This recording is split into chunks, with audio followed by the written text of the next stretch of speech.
ಅಪಘಾತವನ್ನ ಕಡಿಮೆ ಮಾಡ್ಲಿಕ್ಕೆ ಹೆಲ್ಮೆಟ್ ಜಾಗೃತಿ ಅಭಿಯಾನವನ್ನ ಇವತ್ತು ಪ್ರಾರಂಭ ಮಾಡಿದ್ದಾರೆ.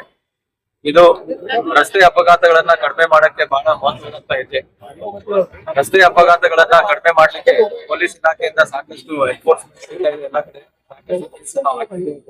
ಆದ್ರೆ ರಸ್ತೆ ಅಪಘಾತಗಳು ನಿಜವಾಗ್ಲೂ ಕಡಿಮೆ ಆಗ್ಬೇಕಾದ್ರೆ ಸಾರ್ವಜನಿಕರು ನಮ್ ಜೊತೆ ಕೈ ಜೋಡಿಸ್ಬೇಕು. ಸಾಕಷ್ಟು ಮುನ್ನೆಚ್ಚರಿಕೆ ಕ್ರಮವನ್ನ ಅವರು ಕೈಗೊಳ್ಬೇಕು. ವಿಶೇಷವಾಗಿ ಹೆಲ್ಮೆಟ್,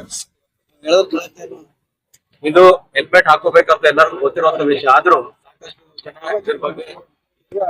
ಮಾಡಿ ರಸ್ತೆ ಅಪಘಾತಗಳು ಆದಾಗ ಈ ಹೆಲ್ಮೆಟ್ ಧರಿಸದೇ ಇದ್ದಕ್ಕೆ ಮೆಂಟಲ್ ಆಕ್ಸಿಡೆಂಟ್ ಆಗಕ್ಕೆ ಕಾರಣ ಆಗುತ್ತೆ. ಸೊ ಹಾಗಾಗಿ ರಸ್ತೆ ಅಪಘಾತಗಳನ್ನ ಕಡಿಮೆ ಮಾಡ್ಲಿಕ್ಕೆ ಇದು ಒಂದು ಒಳ್ಳೆ ಅಭಿಯಾನವನ್ನ ಪೊಲೀಸ್ ಆಯುಕ್ತರು ಚಾಲನೆ ನೀಡಿದ್ದಾರೆ.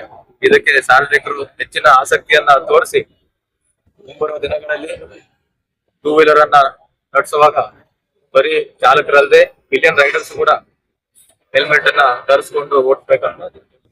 ಸರ್, ಈಗ ಎಷ್ಟೇ ಕಾನೂನು ಕ್ರಮ ತಗೊಂಡು ನೋಟಿಸ್ ಕೊಟ್ಟು ಅರಿವು ಮೂಡಿಸಿದ್ರು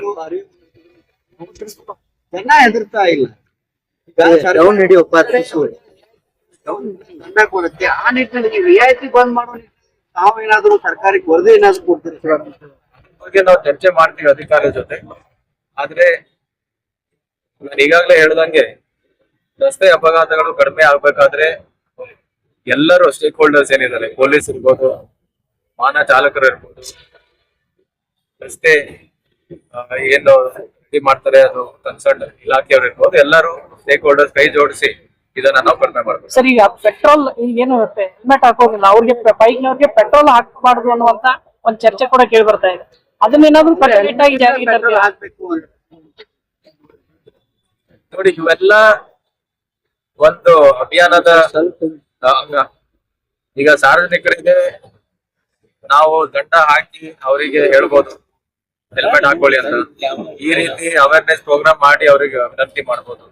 ಅದ್ರ ಜೊತೆಗೆ ಯಾರಾದ್ರೂ ಹೆಲ್ಮೆಟ್ ಇಲ್ದೆ ಪೆಟ್ರೋಲ್ ಬಂಕಿಗೆ ಹೆಲ್ಮೆಟ್ ಪೆಟ್ರೋಲ್ ಹಾಕಕ್ ಹೋದಾಗ ಅವ್ರಿಗೂ ಕೂಡ ಏನಾದ್ರು ತಿಳುವಳಿಕೆ ಹೇಳಿ ಕಲಿಸುವಂತ ಕೆಲಸನೂ ಕೂಡ ಮಾಡ್ತಿದ್ದಾರೆ. ಒಟ್ಟಾರೆ ಇದ್ರೆ ಎಲ್ಲರದ್ದು ಉದ್ದೇಶ ಒಳ್ಳೆ ಉದ್ದೇಶನೇ ಇರೋದು ರಸ್ತೆ ಅಪಘಾತಗಳನ್ನ ಕಡಿಮೆ ಮಾಡಿ.